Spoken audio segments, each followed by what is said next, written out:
Finally આપણે રાજકોટ પહોંચી ગયા છીએ અને આપણે રાજકોટ આગળ એક ભાઈબંધ તેડવા આવે છે, ચેતનભાઈ પોપટ, રાજકોટ તેડવા આવે એટલે જોઈએ પછી આપણે એની ઓફિસે મુલાકાત આપો.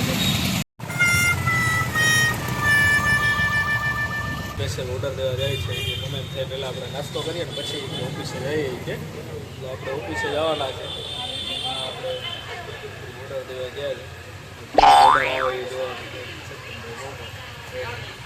મિત્રો, હું છું રાજુ રિપોર્ટિંગ અને આજે આપણે રાજકોટની અંદર ખાસ આપણા ફ્રેન્ડને હારે મળવા માટે આવ્યા છીએ, મિસ્ટર ચેતનભાઈ. કયો સ્ટુડિયો છે તમારે?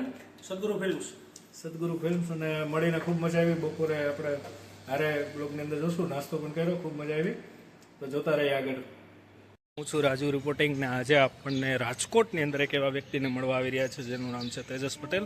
બહુ સારા એવા કલાકાર છે અને સારા એવા આપણા ખાસ મિત્ર છે.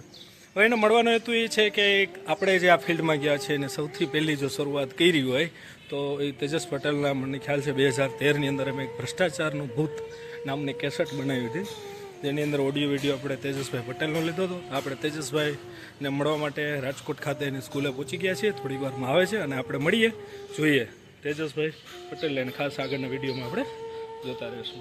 મિત્રો, હું છું રાજુ રિપોર્ટિંગને જે આપણે આગલા વિડીયોમાં વાત કરી તેવા આપણા ખાસ મિત્ર તેજસભાઈ પટેલ.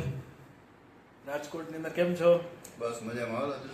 અને જે વાત કરી વિડીયોની અંદર આગળ આપણે જોશું, ખાસ 2013ની અંદર સૌથી પહેલું ટાઇટલ અને આ ફિલ્ડની પહેલી શરૂઆત આપણે તેજસભાઈ હારે ચાલુ કરી હતી. એનો શબ્દ પણ એવો હતો, ભ્રષ્ટાચારનો ભૂત. અને ખરેખર આજે મળીને ખૂબ આનંદ મનાયો અને આવતા વિડીયોમાં વધારે માહિતી લેશું. Thank you.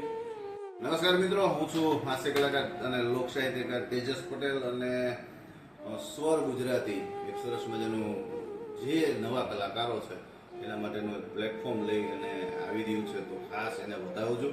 અને નવા કલાકારોને ખાસ વિનંતી છે કે આની અંદર કોઈ પણ જાતની સ્પર્ધા તો છે, પણ કોઈ પણ જાતના ભ્રષ્ટાચાર વગર આ કામ કરી રહ્યા છે ભાઈ રાજેશભાઈ આહિર. એનું એક સરસ મજાનું તમને ઉદાહરણ આપું કે 2013માં મારું સૌથી પહેલું ટાઇટલ અને રાજેશભાઈ માટે આ પહેલું કામ હતું.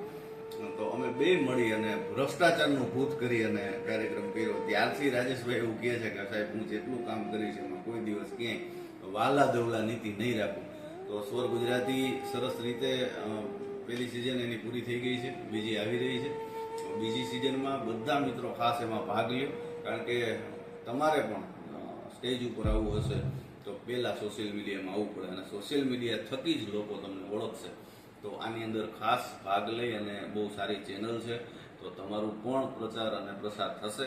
તો ખાસ આમાં ભાગ લઈએ અને સ્વર ગુજરાતીને સપોર્ટ કરીએ, રાજેશભાઈ આહિરનો. અને આ બધા મિત્રો ખાસ આગળ વધો એવી શુભકામના સાથે જય સિયારામ.